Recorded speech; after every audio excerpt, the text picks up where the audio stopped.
साईबाबांना हिरे जडित मुकुट अर्पण करण्यात आलाय। 80 लाख रुपयांचा मुकुट अर्पण करण्यात आलाय। नववर्षाच्या पहिल्याच दिवशी हरियाणा राज्यातील फरीदाबाद येथील साई भक्त प्रदीप मोहंती आणि सौ प्रतिमा मोहंती यांनी साईबाबांच्या चरणी 655 ग्रॅम वजनाचा आकर्षक असा नक्षीकाम असलेला सुवर्ण हिरे जडित मुकुट अर्पण केलाय।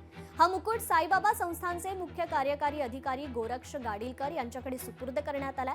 सदर मुकुटाची अंदाजे किंमत सुमारे 80 लाख रुपये असून त्यामध्ये अंदाजे 585 ग्रॅम शुद्ध सोनं, सुमारे 153 कॅरेटचे मौल्यवान हिरे। यावेळी साई संस्थानकडून दानशूर प्रदीप मोहंती आणि सौ प्रतिमा मोहंती यांना शाल आणि साईंची मूर्ती देऊन त्यांचा सत्कार केला।